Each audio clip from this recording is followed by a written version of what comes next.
Q&A. Karena setiap pertanyaan selalu ada jawaban.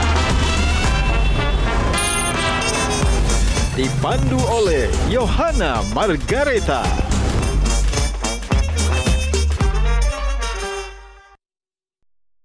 Dipersembahkan oleh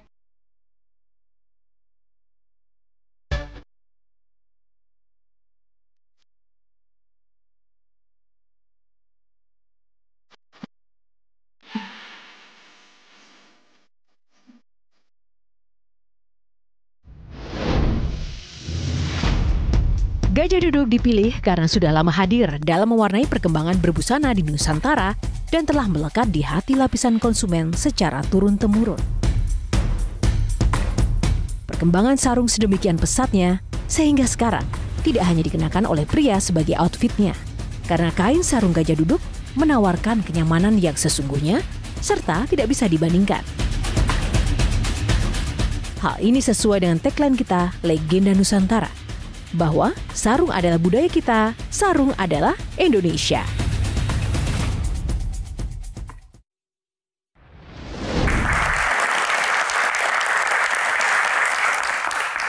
Halo pemirsa, jumpa lagi dengan program eksklusif Metro TV Q&A, karena setiap pertanyaan selalu ada jawaban. Baik, semangat selalu untuk malam ini, episode Q&A spesial untuk Anda.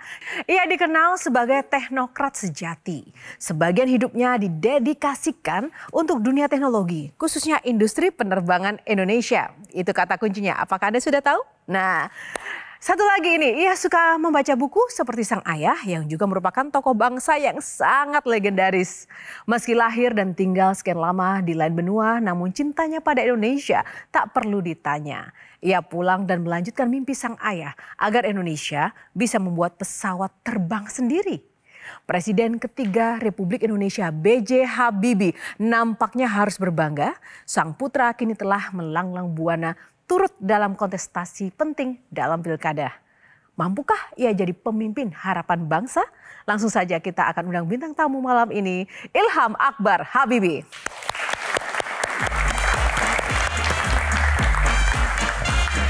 Tepuk tangan lagi untuk Pak Ilham. Silahkan berjabat tangan dulu, Pak Ilham. Halo, apa kabar? Gimana? Halo. Boleh kita ngobrol dulu Pak Ilham, tepuk tangan sekali lagi. Sebenarnya masih muda ya, Pak atau Bang atau Mas biasanya nyaman dipanggilnya? Kalau di Jabar, Kang. Kang, oh Kang Ilham. Oke, kita panggil Kang Ilham ya. Oke, Kang Ilham, ini agak menjadi pertanyaan yang mungkin semoga nggak kapok dijawab. Kenapa masuk politik mau sih? Nah, buat saya itu sebetulnya biarpun masa politik, saya tujuannya tetap sama. Apa? Saya pulang ke Indonesia, memang di sini untuk membantu negara bangsa menjadi maju. Oke. Jadi dulu sebagai bisnis atau akademisi atau aktivis selalu dengan tujuan yang sama. Saya cuma pindah jalur, tapi tujuan sama. Nah, salah satu yang menjadi ciri Kang Ilham ini adalah dia selalu on time. Saking on time-nya punya 2 jam yang dipakai sekaligus. Boleh ditunjukkan Kang Ilham? Iya, ini ada satu. Kenapa pakai 2 jam? Kedua. Nah, ini sebetulnya alasnya agak berbeda. Ini adalah jam yang Bapak gunakan tiap hari termasuk waktu Bapak meninggal. Jadi Bapak berpesan kepada saya untuk selalu mengenakan jam ini. Jadi saya mengenakan itu karena Bapak. Kalau ini jam saya memang yang tersambungkan dengan handphone. Jadi bukan saja jam tapi ada juga informasi. Kalau ini memang jam tapi juga sekaligus saya terkenang dengan Bapak. Wow, lengkap sekali, penuh makna. Terima kasih Pak Ilham. Oke, langsung saja silakan duduk. Kita akan lebih banyak lagi menggali. Silakan duduknya di sana. Baik, kali ini Q&A akan menggali banyak informasi, kita akan berdiskusi, bertukar pikiran, tanya jawab. Namun ada aturannya, ada 9 box yang nanti akan ada topik-topik di dalamnya. Dan silahkan nanti Kang Ilham boleh memilih box mana yang disukai. Kita akan langsung mulai yang pertama, box nomor berapa? 9. Box nomor 9 ya, kita buka box nomor 9. Politik gelitik. Oke. Ya, bicara soal politik, pertanyaannya modalnya apa sih Kang Ilham untuk memajukan bangsa? Kan sudah lama nggak kelihatan sebenarnya masuk di dunia politik, tapi tiba-tiba muncul begitu. Saya kira negara ini kalau mau maju, kita kan punya target yang besar mau menjadi Indonesia emas. Kita lihat contoh-contoh lain negara di Asia misalnya, Jepang, Korea, Tiongkok, mereka itu menjadi maju. Kenapa? Karena industri. Karena industri? Karena industri. Kalau kita lihat ya 30 tahun yang lalu, siapa yang mau beli mobil Cina? Nggak ada. Mocin pun tidak laku dulu karena memang kualitasnya kurang baik. Tapi sekarang, jangankan mobil dan sepeda motor. Kita naik Wush tiap beberapa hari naik Wush, misalnya saya dengan Bandung, Jakarta itu kan sering banget. Itu teknologi Cina gitu ya. Dan dulu itu mereka di bawah kita tahun 90-an. Sekarang udah berapa kali di atas kita. Jadi kita melihat di mata kepala kita sendiri dalam generasi kita ini, ya memang kalau kita mau menjadi negara maju, harus pakai cara tertentu. Cara tertentu, Bang Hensat. Setuju nggak? Saya sih setuju aja, cuma yang saya bingung ngapain masuk lewat jalur susah ya. Kan masuknya lewat jalur pilkada kan. Jalur pilkada di Jawa Barat juga, menurut saya itu masih jauh dari level nasional.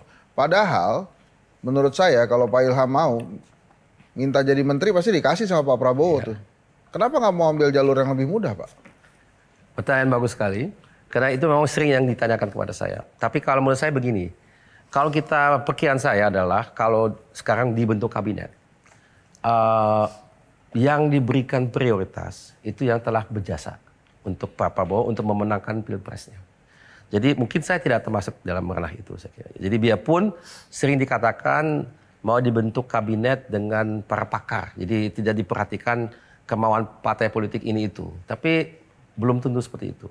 Kalau saya mau jadi gubernur, tergantung dengan pemilih. Itu perbedaannya, saya kira. Dan dua-duanya ada kiprah menurut saya. Jadi benar ada jabatan-jabatan kementerian yang orang pikir saya cocok. Sebagai contoh, Kementerian Ristek. Banyak orang bilang, oh Ilham kamu jadi Ristek aja. Saya pikir cocok memang. Hanya saja kita saat ini tidak ada Kementerian Ristek. Itu telah dihilangkan menjadi BRIN gitu ya. Atau BRIN sebagian masuk ke Dikbudristek. Itu beda dengan zaman dulu. Nah kita lihat bagaimana apa itu akan ada lagi. Kemudian kalau saya kan mau menyalonkan diri sebagai gubernur. Juga bukan di sembarangan provinsi. Ya, ada yang bilang, Ham kenapa sih nggak di Gorontalo aja karena saya ada darah Gorontalo. Atau tidak di Sulsel, jadi juga ada darah Bugis gitu ya. Ya saya pikir dua-dua provinsi penting. Tapi dia tidak punya industri yang berarti. Kalau industri di Indonesia ini lebih dari 50% ada di satu provinsi. Yaitu namanya Jabar. Jadi lebih cocok ke Jabar. Ya, itu juga kontribusi kepada kita menjadi Indonesia emas. Menurut saya tidak kalah dengan kita menjadi menteri di satu bidang. Memang lebih nasional bahkan internasional. Tapi bagaimanapun industri kan harus diimplementasikan.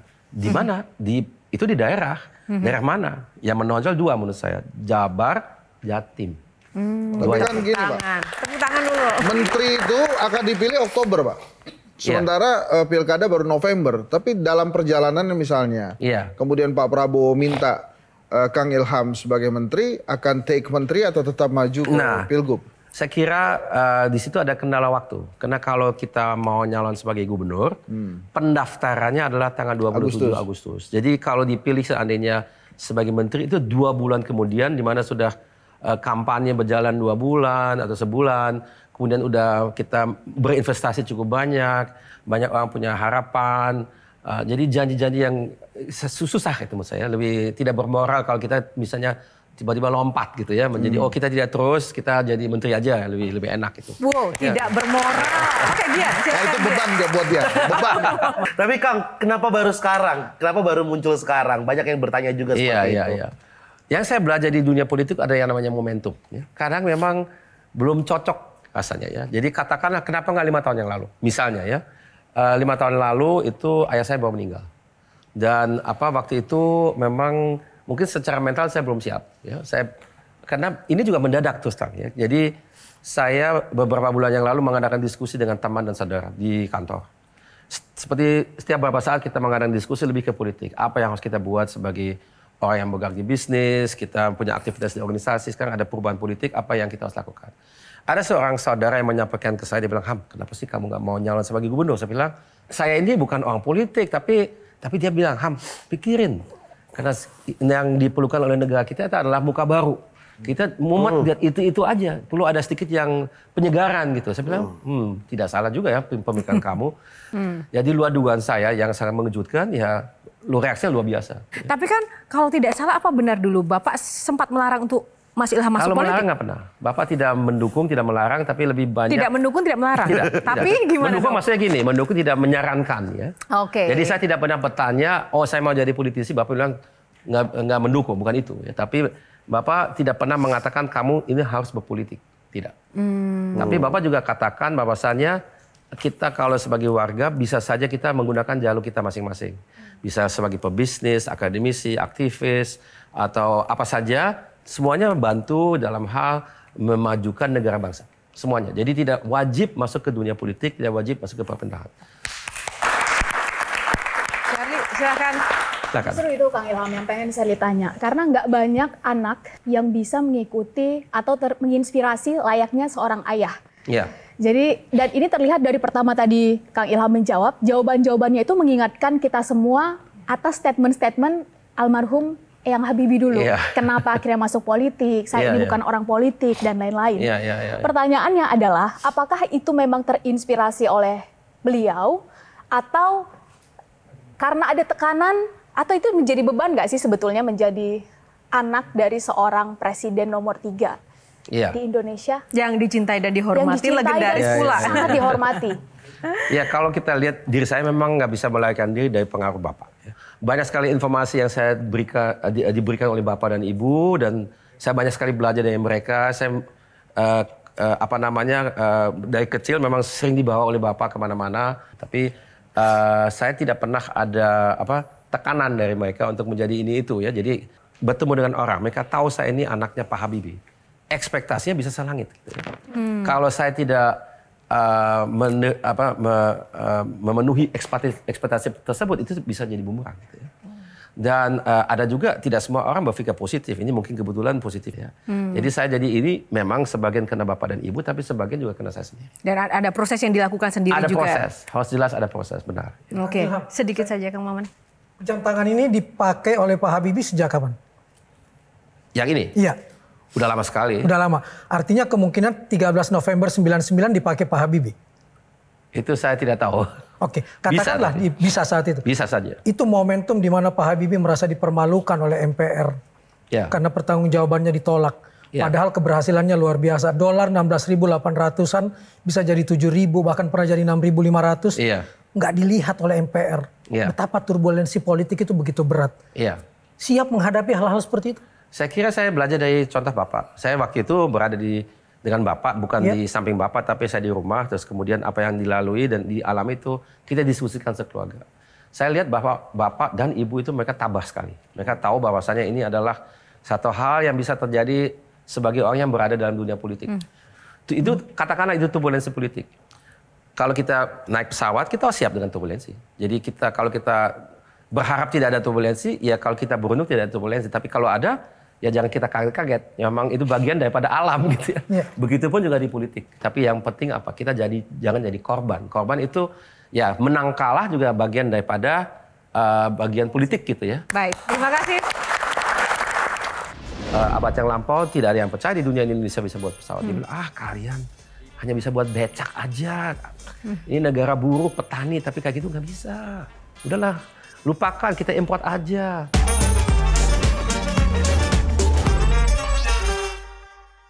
Dipersembahkan oleh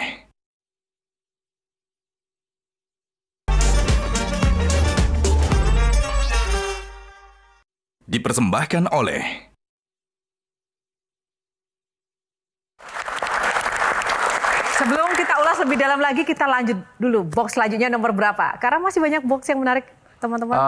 Saya pilih nomor 5. Boleh, box nomor 5. Kita buka dulu box nomor 5. Legacy. Ya. Masih ada hubungannya, Intan silakan. Oke, Kang Ilham, kita pasti dari tadi juga berkali-kali gitu ya menyebut almarhum Eyang Habibie yang pasti tidak terlepas dari bayang-bayang beliau. Kira-kira mungkin apa core values dari beliau yang akan Kang Ilham bawa nih, terutama untuk menghadapi dinamika politik yang mendatang? Oke, salah satu core value adalah daya juang. Ya, kita harus berjuang, harus tidak kenal lelah dan menyerah. Itu penting saya kira ya, karena siapapun dalam hidup akan mengalami adanya kegagalan pasti. Jadi tidak ada satupun orang yang luput dari itu. Kalau kita berpikir dunia ini sempurna, perfect gitu, nggak ada. Itu cuma ilusi. Tapi kalau kita percaya kepada sesuatu, kita harus benar-benar sampai ke ujungnya kita harus berusaha. Jadi nggak boleh menyerah. Contoh yang konkret adalah kita sama-sama di sini mungkin ingat atau melihat sendiri di TV adanya penerbangan perdana dari pesawat terbang N250. Itu kapan? Tahun 95. Tidak bisa berhasil kenapa? Karena Krismon. Ya. Jadi waktu itu IMF melarang negara kita, pemerintah kita untuk mendanai proyek-proyek seperti N250. Bapak tentunya waktu itu kan menjabat sebagai RI 1. Jadi karena ada yang lebih penting daripada pesawat, yaitu adalah menyelamatkan negara, Bapak harus mengorbankan itu demi negara. Nah, kita lalui turbulensi itu, alhamdulillah menjadi stabil lagi. Tapi sayangnya pesawat itu tetap tidak dilanjutkan. Jadi itu nongkrong menjadi mangkrak dan nggak jalan. Bapak ambil inisiatif lagi di umur sudah di atas 70, mulai lagi dengan pesawat namanya R80. Nah R80 kita, jadi saya dan Bapak itu, Bapak mendirikan perusahaan, saya ikut di situ. Kita membiayai itu dengan uang kita sendiri. Gitu. Ada yang memang berinvestasi ke situ, tapi tidak banyak. Banyak dari kita sendiri. Nah itu bayangkan, kita udah coba sesuatu, itu gagal karena masalah politik, masalah yang lebih besar daripada pesawat. Nah sampai dengan Bapak wafat kita masih menjalankan itu. Berarti apa? Tidak menyerah kan? Karena kita percaya kepada itu. Jadi nggak boleh cepat kita kalau kita percaya kepada sesuatu dan kita rasakan benar, perlu untuk kita, untuk negara bangsa, ya kita harus tetap terus ke situ. Nah, tapi memang prioritas negara kita itu memang belum sampai pada fokus di industri penerbangan ya, Bang Ilham? Industri penerbangan ini adalah satu contoh sebetulnya. Kebetulan ini adalah salah satu industri yang paling kompleks. Bayangkan kita mempunyai produk yang secanggih N250 atau R80. Itu sebetulnya adalah satu bukti bahwasanya kita sebagai negara dan bangsa mampu membuat sesuatu yang kompleks. Kalau kita putar kembali roda waktu kita ini, katakanlah 50 tahun yang lalu. Dulu tahun 70-an, abad yang lampau tidak ada yang percaya di dunia Indonesia bisa buat pesawat. Dia bilang, kalian hanya bisa buat becak aja. Ini negara buruh, petani, tapi kayak gitu nggak bisa. Udahlah, lupakan, kita import aja. Nah sekarang kita paling nggak percaya, kan kita bisa kok. Asal dikasih kesempatan. Nah, tapi tunggu Mas Ilham, satu lagi nih yang paling penting. Yang fokus dengan mimpi seperti ini tuh apakah hanya Habibie dan family atau mungkin di luar sana ada? Oh, banyak ya, sebenarnya banyak ya? Banyak sekali yang boleh dikatakan percaya kepada visi ini. Terutama orang-orang yang memang bekerja di perusahaan-perusahaan seperti ini dan orang-orang yang dididik seperti ini. Gitu. Karena kalau kita tidak pernah mengalami ini, mungkin kita memang tidak tahu. Jadi nggak bisa disalahkan. Oh ini satu legacy tadi ya? Legacy dari itu banyak sekali Bapak. ya. Banyak sekali yang dikirim ke luar negeri atau juga dapat beasiswa. Dia bekerja di dunia ini, mereka percaya. Tapi kan itu bukan mayoritas. Betul sekali, silakan. Gini, Kang Ilham nggak di dalam ranah politik aja. Tantangannya udah sedemikian banyak. Nah ini masuk ke ranah politik. Begitu beda pandangan atau beda visi politik, bukannya makin takut itu bakal makin digencet gitu? Ya, saya kira dalam hal itu saya kembali lagi pada perjuangan ya. Kalau kita percaya kepada itu, justru harus masuk ke dunia politik untuk memperjuangkan visi ini lebih dijalankan gitu ya. Kalau kita hanya di luar itu, kita hanya bisa melihat bahwasanya visi itu lama-lama runtuh gitu ya. Jadi saya kira, dan sekarang momentumnya, kenapa? 21 tahun mendatang, tepatnya pada tahun 2045, itu tidak lama ya, cuma 4 kepresidenan. Itu kita sudah mau jadi maju. Katanya mau jadi Indonesia emas. Tapi gimana caranya? Apakah bisa dengan cara ini? Dan saya kira pemerintah udah tahu sebetulnya. Kalau kita lihat perencanaan yang dilakukan oleh Bappenas misalnya, itu kelihatan kok ya, bahwasannya kita mau seperti itu. Tapi mungkin publik belum begitu sadar ya, bahwasannya itu sudah ada dalam perencanaan pemerintah. Silakan Kang Maman. Ada 2 yang saya nggak bisa lupa dari Pak Habibie walaupun cuma 1 tahun 6 bulan. Memisahkan Bank Indonesia dari pemerintah supaya BI nggak diintervensi itu luar biasa. Yang kedua, Undang-Undang 4099, tonggak pers. Undang-undang tentang pers, demokrasi pers itu terjadi di situ. Bagaimana ya perasaan Pak Habibie kalau melihat sekarang pers kita justru satu persatu hilang? Kalau menurut saya mulai dengan pers dulu ya. Memang atau prinsip Bapak itu adalah Bapak melihat bahwasannya kita sebagai negara hanya bisa melalui badai yang luar biasa yang kita alami pada tahun 98-99 dimulai dengan satu krisis moneter menjadi krisis politik. Hanya kalau kita melakukan demokratisasi. Sebagai contoh pembanding, banyak demokratisasi dan desentralisasi.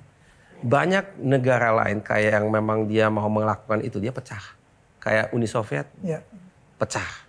Yugoslavia pecah. Kita tidak pecah. Karena kita juga bukan saja melakukan demokratisasi, tapi juga desentralisasi.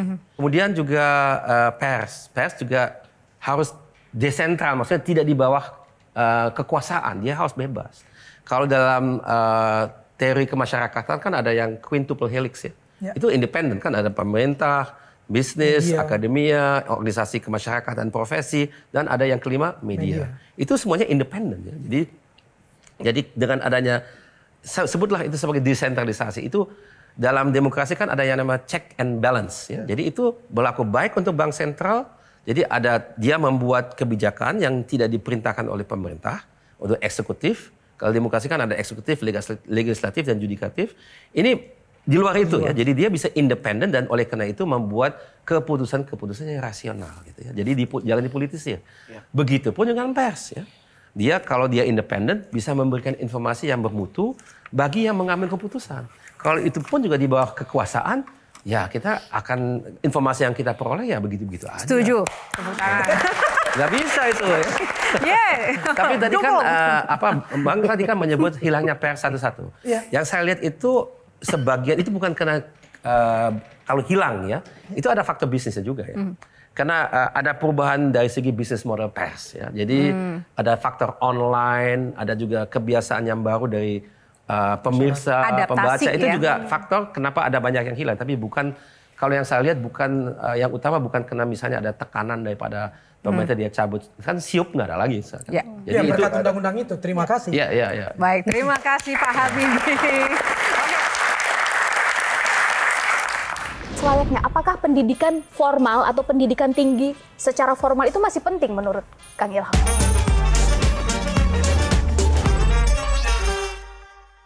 Dipersembahkan oleh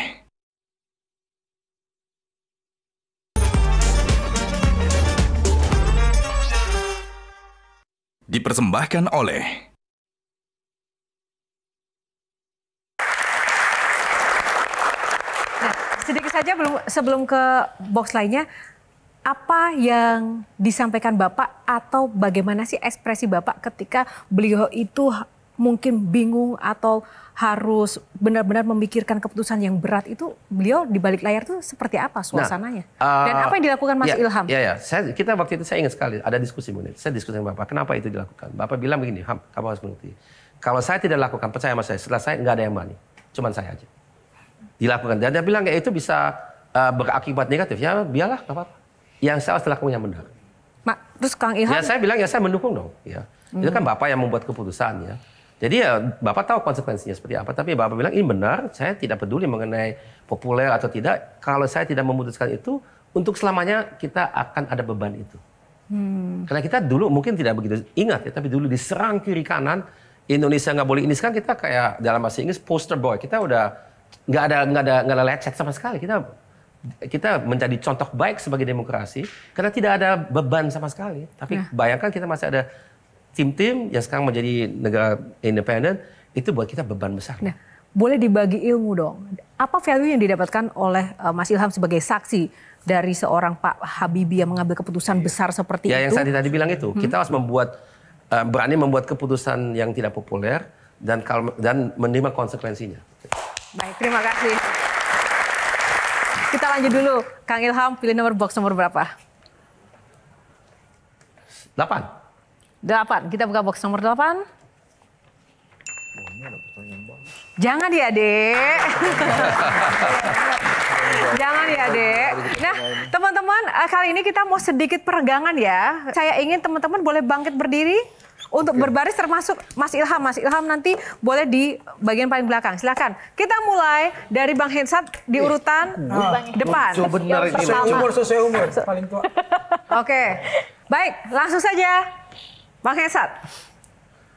Influencer pergi ke IKN, saya pikir mau tinggal di sana. Taunya cuma mau piknik. Jangan ya, Dek ya.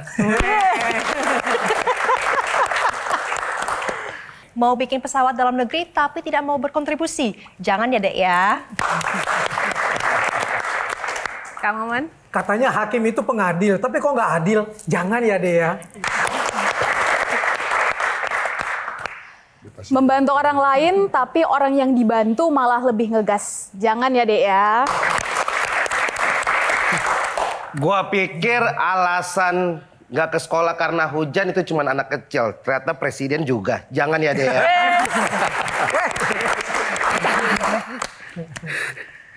DPR seharusnya ikut rapat paripurna, malah ikut senam bersama. Jangan ya, Dek. Tepuk tangan, terima kasih panelis. Silakan duduk di tempat masing-masing lagi. Kok bisa pas gitu ya dapatnya DPR? Karena kalau kita nggak berani, takut ya. Aduh. Baik, kita akan langsung lanjut ke box selanjutnya. Pilih nomor berapa, Kang Ilham? 3. Box nomor 3. Data pribadi. Oke. Saya mau tanya Kang Ilham, selain Bapak, ada nggak sih sosok yang menjadi inspirasi dalam hidup ini? Banyak. Oke, yang benar-benar di look up to gitu. Look up to ya. Ada beberapa sosok ya, misalnya tergantung dengan bidang gitu ya. Ada bidang agama, ada bidang keilmuan, ada bidang bisnis gitu ya. Kalau tokoh bangsa? Tokoh bangsa. Saya banyak baca ya, saya suka banyak baca. Saya tidak mengenal yang bersangkutan, tapi saya kira itu memang Bung Karno itu luar biasa. Ya. Dan beberapa tokoh juga kayak Bung Hatta, memang sebagai pendiri, kalau kita tahu latar belakang mereka masing-masing, mereka sangat instrumental dalam gerakan kemerdekaan sewaktu kita masih di bawah Belanda. Itu sangat-sangat inspiratif. Oh ya, Bung Karno dan Habibie ya luar biasa ya, tokoh nasional kita pun juga sangat menghormatinya. Nah, Gian, terkait dengan data pribadi, silahkan dikulik-kulik apa yang bikin penasaran Gian terhadap sosok Kang Ilham ini. Bagaimana sosok Kang Ilham melihat, kan Eyang tuh sangat fokus dengan dunia pendidikan, ada yayasan pendidikan juga. Melihat dunia pendidikan Indonesia ke depannya. Iya, saya kira kita memang hidup dalam satu zaman di mana ada banyak perubahan. Yang perubahan itu dicetuskan oleh manusia sendiri melalui pengembangan beberapa teknologi yang saya kira ada dampak luar biasa kepada dunia pendidikan. Yang kita mungkin ada dalam benak kita saat ini itu terutama dengan artificial intelligence itu ya, atau kecerdasan buatan. Itu akan punya dampak besar kepada mindset kita dan juga kepada keinginan banyak orang untuk belajar gitu ya. Dampak besarnya lebih banyak dampak manfaat atau mudaratnya? Kalau menurut saya itu dua-duanya bisa terjadi. Susah dikatakan yang mana yang lebih besar. Tapi teknologi baru itu selalu dengan dua-duanya gitu ya. Jadi kita sebagai negara harus memastikan bahwasanya alat itu memang jangan menggantikan, tapi dia kayak alat bantu tetap. Jadi menjadi kayak amplifikasi daripada apa kita lakukan. Ya, jangan menjadi pengganti. Gitu ya. Kemarin saja kita sudah diingatkan dengan kasus kebocoran data ya, data pribadi itu juga bagian dari perkembangan teknologi. Nah itu gimana menurut Anda? Nah kebocoran data itu kecelakaan. Ya, jadi memang ada peraturan untuk berkelakuan dengan baik itu sebetulnya sudah ada, tapi tidak dipatuhi. Ya, jadi di sini kan kalau saya boleh gambarkan kasusnya, ini kan kebocoran data itu terjadi karena ada yang menyerang gitu ya, dia membuat itu. Tapi proteksi itu juga sebetulnya sudah ada, tapi mungkin tidak cukup. Kesalahannya fatal itu adalah bahwasannya tidak ada backup gitu ya. Jadi kalau kita, padahal SOP, Standard Operating Procedure itu mengharuskan ada backup. Kalau karena tidak ada backup ya benar-benar ada yang menderita sekali. Tapi itu nggak boleh terjadi karena tidak patuh kepada peraturan. Gitu. Shelly. Kang Ilham, menarik sekali penjelasannya. Saya ingin nyambung sedikit aja. Ada istilah di Barat sekarang mengatakan education without wall. Jadi sekarang pendidikan itu tanpa batas, borderless. Badan kita boleh sekarang ada di Indonesia, tapi one click we can connect to 1,000 of people, one click we can share and get 1,000 of information. Satu kali klik jarak ruang waktu jadi nggak ada lagi arti. Dilalahnya itu terjadi pada generasi kami pasca 2019. Dengan kata lain, proses terbentuknya karakter kami ini betul sekali itu. Mulai berubah, Kang. Nah, Gen Z maksudnya. Gen Z. Gen Z, ya. Oh, Gen Z. Gen Z juga. Bukan milenial aja. Dalam pandangan Kang Ilham, karena tadi di awal sudah menyebut 2045. Apa tantangan kami ini dan apa yang harus kami lakukan sebagai Gen Z, generasi muda untuk menghadapi itu agar proses pendidikan itu tetap selayaknya? Apakah pendidikan formal atau pendidikan tinggi secara formal itu masih penting menurut Kang Ilham? Kalau menurut saya masih penting, mungkin bentuknya berbeda gitu ya. Gen Z punya satu hal yang berbeda dengan milenial, yaitu waktu dalam fase pembentukan karakter mengalami pandemik COVID, di mana nggak boleh berjumpa dengan siapa-siapa, kita benar-benar terisolasi, hanya bisa berinteraksi dengan kebanyakan orang melalui online. Ya. Itu dalam fase pembentukan karakter. Di lain pihak kita juga lihat ya, ada kan tema besar saat ini depresi Gen Z. Ya. Kita ini dibanjiri dengan begitu banyak informasi dan komunikasi secara digital dan virtual. Kita apa yang harus kita punyai? Satu, kita harus punya daya kurasi. Ya. Yang mana informasi benar, yang mana yang tidak benar. Kalau tidak ya sama dengan apa kita misalnya kita mau mendapatkan informasi tapi nggak bisa baca dan tulis, nggak bisa. Itu yang mendasar itu harus ada gitu ya. Literasi yang dasar itu. Oke. Itu hanya dapat lewat pendidikan.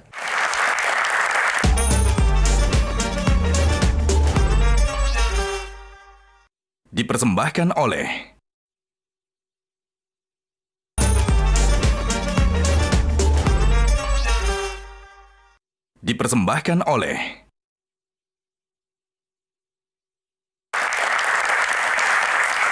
Kang, silakan. Boleh, apa yang harus dilakukan oleh generasi kita Gen Z? Wah, boleh. Nih, kayaknya 1, 2, 3 ya. Ini juga Kang Maman lebih ke tepatnya. Kang Maman ini ambang generasi Z Kang sekarang. Maman saat ini dalam proses pendaftaran masuk ke generasi Z. Apa yang harus kita lakukan supaya industri penerbangan kita kembali? Apa yang harus Gen Z lakukan supaya R80 itu kembali mengudara? Supaya kita bisa menjadi kita bisa punya flagship penerbangan yang memang asli produksi anak bangsa gitu. Apa yang harus kita lakukan, Kang? Nah, sebelum dijawab ada satu caranya. Mungkin bisa undang influencer untuk mendorong agar bangkit kembali begitu. Iya dong. Ya. Bener kan? Influencernya nggak perhatian ke sana. Ya. Memang sudah benar apa yang dikatakan oleh Gimana? Saya kira yang bisa dilakukan ya memang harus secara massal mendukung, menyatakan bahwasanya ini adalah impian bangsa, bahwasanya ini adalah satu hal yang penting. Kalau itu kedengaran dari banyak orang, ya makin kelihatan bahwasanya ini benar-benar keinginan. Benar kan? Benar, ketemu tangan buat Yohana. Benar itu ya. Karena kan tadi Kang Ilham bilang dari Pak Habibie, kalau nggak kita pasti nggak ada lagi yang ngurus. Dan ternyata itu kan benar kan? Bapak juga sering kali menyatakan kalau kita tidak mengembangkan negara bangsa kita, siapa lagi?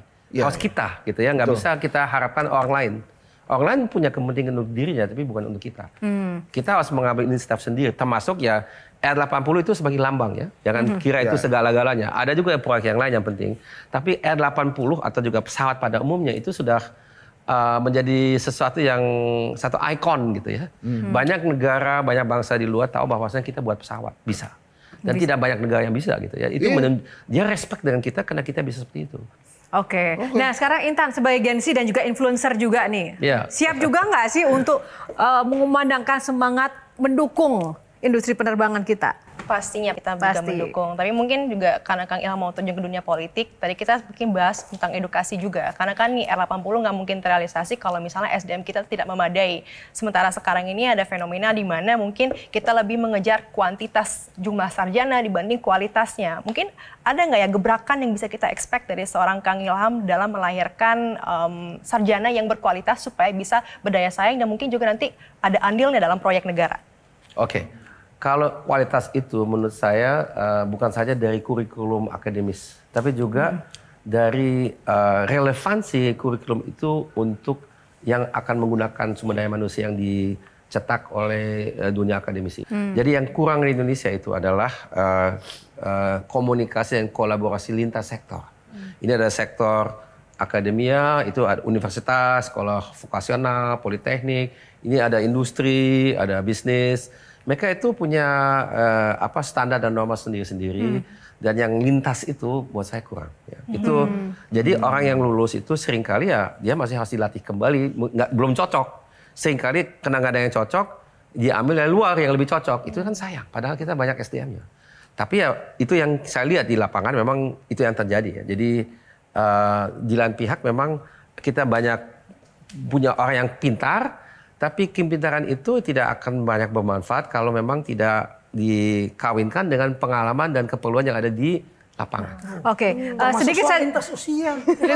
Oke, Gian, sedikit saja sebelum Kang Maman. Terakhir, Gian. Kasih aja. Saya bisa. Singkat saja, Kang. Dari 1 sampai 10, kalau Kang Ilham masuk ke politik, kira-kira yang Kang Ilham tadi sampaikan, hub kolaborasi antar sektor untuk merealisasikan R80 ini 2045 boleh jadi adalah sesuatu yang kita semua anak muda lihat dan banggakan. Itu dari 1 sampai 10 di angka berapa, Kang Ilham? Buat saya itu angka 10. Penting sekali. Penting sekali. Ya. Kalau saya boleh tambahkan, kalau saya ditanya, Pak Ilham, ini Anda itu punya program ke depan, impian mengenai Jabar apa? Apa saja yang mau Anda kerjakan? Saya sebut 3 hal. Lapangan pekerjaan harus kita dorong. Itu itu nomor 1 ya. Yang kedua itu pendidikan. Pendidikan terkait dengan pekerjaan. Jadi bukan pendidikan, tapi harus ada kaitan dengan itu. Kalau kita pendidikannya bagus, tapi tetap susah menemukan lapangan pekerjaan, ya bagaimana ya, susah. Yang ketiga yang saya mau dorong, harus tekan, itu adalah UMKM. Karena UMKM itu penyedia utama dari lapangan pekerjaan Indonesia. Lebih dari 90% orang di Indonesia kerja di UMKM. Jadi mereka itu kalau kita misalnya mendorong industri, jangan mereka tertinggal, harus diintegrasikan dalam kebijakan. Dia menjadi supplier, dia menjadi partner, atau dia sendiri menjadi besar. Dan kalau lihat di Jabar, ini sebagai contoh ya, karena itu provinsi yang sangat besar dan kompleks, banyak sekali. Dan itu 3 itu, yang lain tuh menurut saya otomatis terbantukan. Bukannya nggak penting, masih ada kesehatan, masih ada keamanan, masih ada kedaulatan pangan dan sebagainya. Oke, marilah kita bicara mengenai itu. Tapi yang 3 itu kayaknya kalau itu didorong, banyak sekali yang terbantukan. Baik, oke, terima kasih. Gian, singkat Gian. Tadi semua pesawat. Ada pertanyaannya, udah ada pertanyaan. Ada. Ini berbobot ini. Berbobot ya. Percaya UFO nggak, Kang? UFO.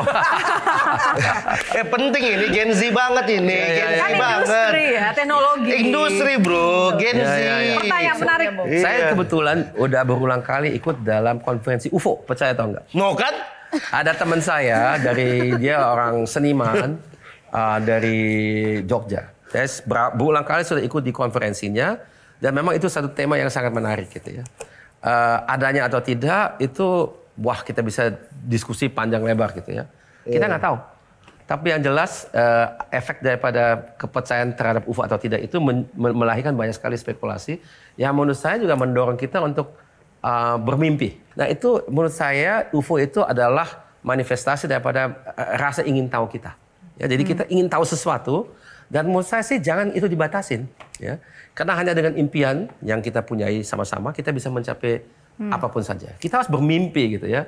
Bermimpi dari impian menjadi visi, menjadi kenyataan. Jadi tidak perlu dipersoalkan percaya atau tidak, ada atau tidak. Oke. Kenapa? Gian. Ya. Jadi gimana sih sebetulnya kehidupan lo di bumi dengan di luar angkasa sama nggak? Maksudnya alien gitu kan kan. cerita, dia tuh pengen eksistensi aja sebetulnya makanya nanya ke kalian. Enggak, tapi gue pengen ngasih tahu sebenarnya piring terbang itu ada.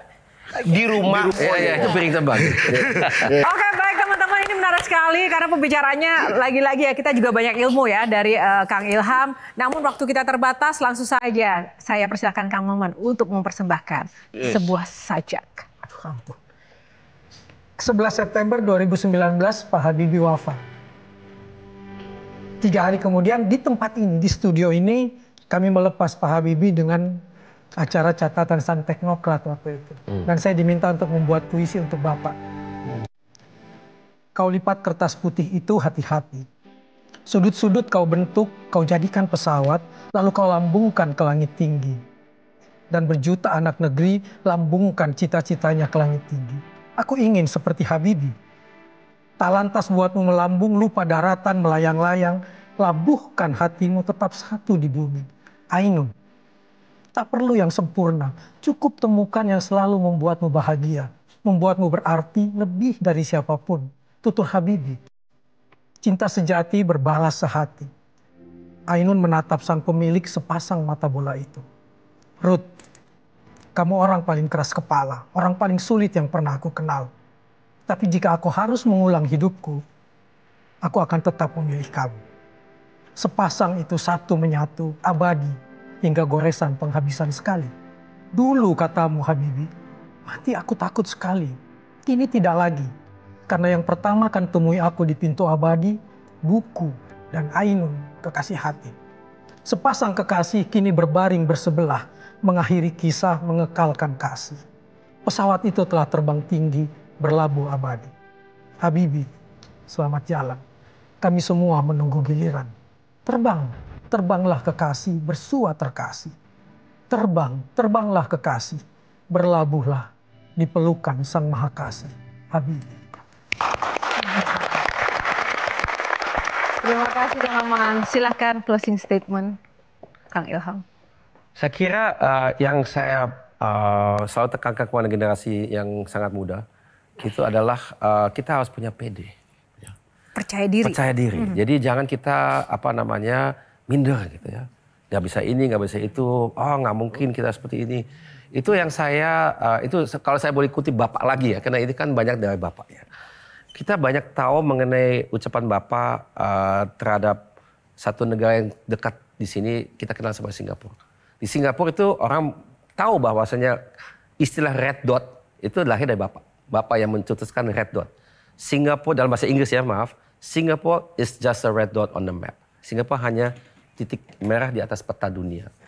Banyak orang tidak tahu bahwasanya itu bukan mau cemooh Singapura. Tapi justru mau kritik, otokritik kita. Kalau Singapura itu memang hanya cuman merupakan titik merah di atas peta dunia. Tapi mereka berani berpikir secara besar. They are so small but they think big. Kita ini harus punya ambisi, harus punya mimpi besar.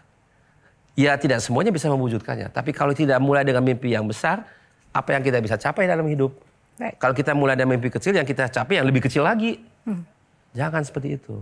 Baik. Terima kasih Kang Ilham. Luar biasa sekali. Tepuk tangan juga untuk para panelis. Dan sekali lagi terima kasih untuk para hadirin yang luar biasa dalam Q&A pada malam hari ini. Dan terima kasih juga untuk pemirsa yang sudah setia menyaksikan episode Q&A kali ini. Semoga banyak inspirasi dan manfaat yang mungkin bisa Anda dapatkan. Dan tentu saja tak lupa kami juga mengucapkan terima kasih untuk Sarung Gajah Duduk yang telah menyiapkan busana yang saya kenakan pada malam hari ini. Sarung Gajah Duduk Legenda Nusantara yang ada tulisan Arabnya. Dan kita akan jumpa lagi di episode Q&A yang lebih inspiratif lainnya pemirsa. Mewakili kru yang bertugas, saya Yohana Margarita undur diri. Terima kasih atas kebersamaan Anda. Sampai jumpa lagi. Pede dan semangat. Dah. Terima kasih Mas Ilham. Silakan.